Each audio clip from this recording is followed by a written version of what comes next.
Waalaikumsalam warahmatullahi wabarakatuh. Baik, terima kasih Bu telah memperbolehkan saya untuk mewawancarai Ibu tentang seputar rencana perangkat pembelajaran ini.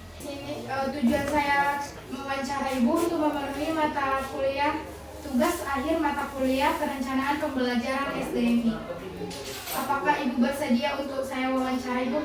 Saya bersedia. Sebelumnya saya berterima kasih atas kunjungan mahasiswa kami dari Style Mandailing Natal. Oke, kira-kira di sini yang perlu untuk kita wawancarai apa saja? Baik, terima kasih Bu. Yang pertama Bu, apa sih Bu yang dimaksud dengan RPP?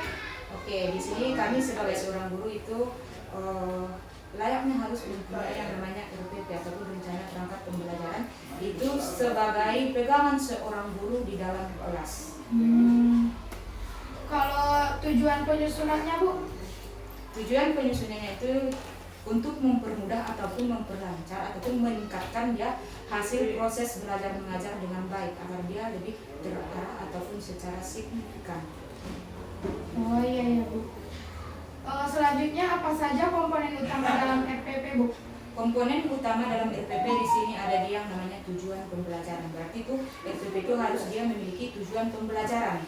Baru yang kedua nanti ada dia langkah-langkahnya. Bagaimana dia nanti langkah awal, langkah akhir dan penutup. Baru yang terakhir itu ada yang namanya dia penilaian asesmen. Penilaian asesmen itu nanti dimana kita mengetahui bagaimana nanti kemampuan siswa dalam proses ataupun dalam menindaklanjuti bagaimana sebenarnya itu materi yang telah disampaikan oleh guru yang bersangkutan. Bagaimana cara menentukan tujuan pembelajaran di dalam RPP tersebut? Cara menentukannya itu harus dia adanya yang namanya menurunkan capaian pembelajaran atau nanti termasuk di situ salah satu contohnya adanya nanti KD ataupun kompetensi dasar. Adapun capaian pembelajaran baru ada juga nanti ke dalam bentuk yang telah diprofesionalkan ataupun secara dia spesifik lebih terarah. Selanjutnya apa Bu fungsi metode pembelajaran dalam RPP itu? Fungsi metode dalam pembelajaran RPP yang pertama itu sebagai strategi operasional ataupun jalan yang dipilih guru untuk menyampaikan materi. Berarti ada itu jalannya yang dipilih oleh seorang guru dalam menyampaikan materi biar nanti dengan adanya jalan tersebut guru tidak canggung ataupun tidak melenceng dari topik yang ingin disampaikan kepada siswa.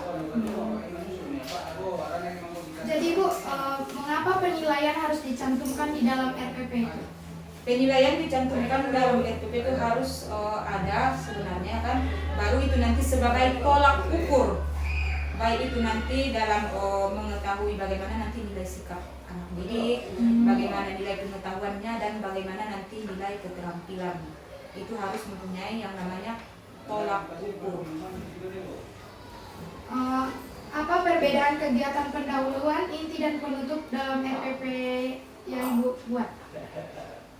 Penilaian pendahuluan itu dilakukan di awal pembelajaran untuk kesiapan siswa. Berarti ada itu yang direncanakan dulu dalam kegiatan pembelajaran. Apakah nanti siswa tersebut siap dia untuk mengikuti pembelajaran yang harus disampaikan oleh guru.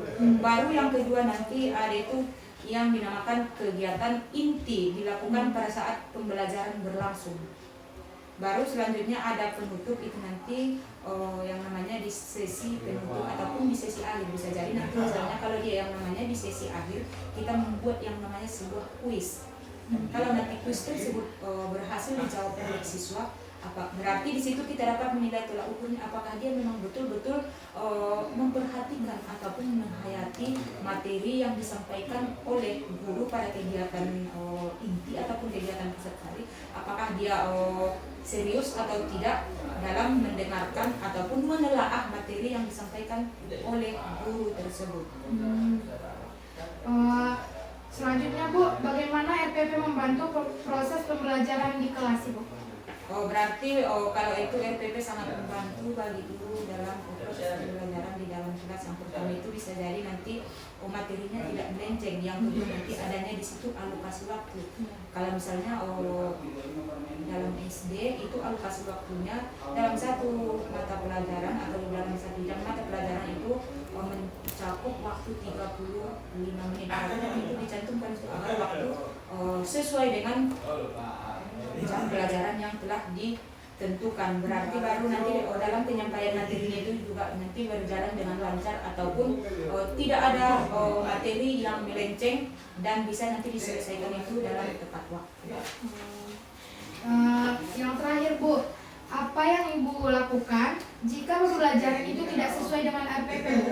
Misalnya kalau pembelajaran itu tidak sesuai dengan RPP, sama-sama kita ketahui bahwasannya itu nanti akan ada materi yang melenceng, tidak lagi sesuai dengan apa yang kita rencanakan. Misalnya nanti pada hari ini materinya kalau dalam matematika nanti mengenai bilangan bulat, sementara nanti di RPP-nya itu sudah melenceng, berarti bisa jadi nanti ke bilangan operasional, berarti itu sudah adanya